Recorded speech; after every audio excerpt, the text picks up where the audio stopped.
Hi అండి. మునక్కాడలు, మునగాకుతో పాటు మునగ పువ్వును కూడా కూర వండుకోవచ్చటండి. అయితే దీనివల్ల ఉపయోగం ఏంటంటే, మనం జఠరాగ్నిని మంచిగా చేస్తదనమాట. జఠరాగ్ని అంటే ఏంటంటే, మనం తిన్న ఆహారాన్ని శక్తిగా మార్చుతదనమాట.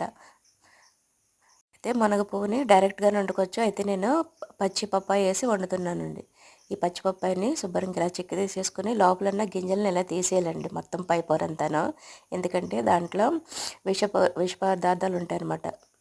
శుభ్రం కడిగేసుకున్న తర్వాత ఇలా చెక్కు తీసేసుకుని పక్కన పెట్టేసుకుంటే మనం క్యారెట్ తురుముకున్నట్టు తురుముకొని పక్కన పెట్టేసుకోవాలి.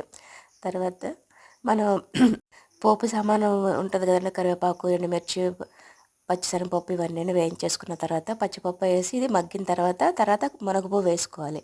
అది కూడా మగ్గిన తర్వాత కొద్దిగా పాలు వేసుకొని ఆ పాలన్నీ ఇంకిపోయే వరకు చక్కగా మగ్గించుకొని ఉప్పు, కారం, పసుపు వేసుకొని మన టేస్ట్ తగ్గట్టు చక్కగా కూర వండుకుంటే చాలా బాగుందండి. మీరు ఒకసారి